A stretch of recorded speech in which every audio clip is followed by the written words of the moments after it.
18 থেকে 23 তারিখে ইন্টারনেট যে সীমিত, কখনোই বন্ধ হয়নি, ইন্টারনেট কখনোই বন্ধ হয়নি।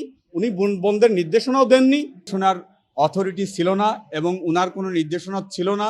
কখনোই উনি ইন্টারনেট বন্ধের ব্যাপারে কোনো নির্দেশনা দেননি বা এই ঘটনার ক্ষেত্র প্রস্তুতে উনার কোনো ভূমিকা ছিল না। বরং প্রথম থেকেই 14 জুলাই থেকেই সব সময় উনি যেটি বলেছিলেন, প্রসিকিউশনের যে এভিডেন্স দাখিল করেছে সেখান থেকেই আমরা বলেছি, সেই এভিডেন্স দেখিয়ে আমরা বলেছিলাম যে উনি প্রথম থেকেই ঘটনা যাতে প্রশমিত হয়, কোনো অনাকাঙ্ক্ষিত ঘটনা যাতে না হয়, সবসময় বিভিন্ন পর্যায়ে ইন্টারনেট কেন সীমিত করা হয়েছিল বা কী হয়েছিল প্রত্যেকটা ঘটনার উনি ব্যাখ্যা দিয়েছেন, বলেছিলেন।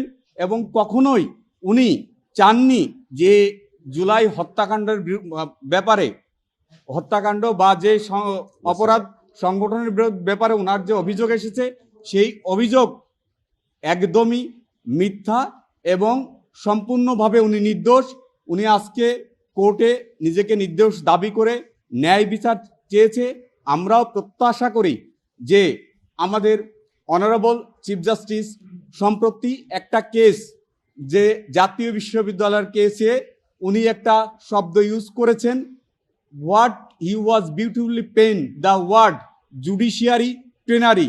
আমরা প্রত্যাশা করি মাননীয় ট্রাইব্যুনালের কাছ থেকে এই রকম বিষয়ে যাতে এই জুডিশিয়ারি ট্রেনারি যাতে না হয়, আমরা ন্যায় বিচার পাব সেটি আমরা প্রত্যাশা করি।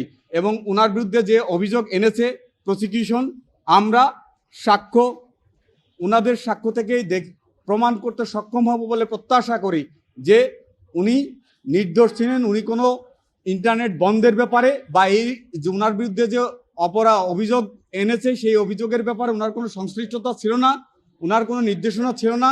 উনি সব সময় সতর্কভাবে প্রত্যেকটা ঘটনা ঘটার পরেই উনি বলেছেন।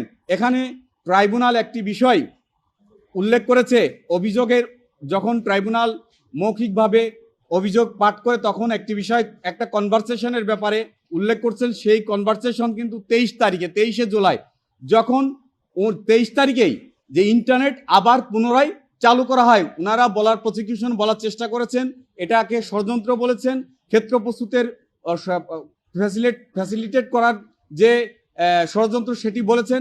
বাট 23 তারিখে যে কনভারসেশন হয়েছে সেই কনভারসেশন এর পরেই কিন্তু ইন্টারনেট বন্ধ হয়নি, বরং আরো ইন্টারনেট চালু করা হয়েছে। ফলে বিদেশি আইনজীবী নিয়োগের ব্যাপারে আমরা একটা অ্যাপ্লিকেশন দিয়েছি। সেখানে আমরা বলেছিলাম যে যেহেতু আইসিটি ট্রাইব্যুনালের সেকশন 11(8) অনুযায়ী যদি কোনো আসামি চায় ফরেন কাউন্সিল এঙ্গেজ করতে পারে, সেই রকম একটি অ্যাপ্লিকেশন আমরা ট্রাইব্যুনালে দাখিল করেছিলাম এবং অ্যাকর্ডিংলি আমাদের দরখাস্তরা বিবেচনা করে ট্রাইব্যুনাল সেটা অ্যালাউ করেছে।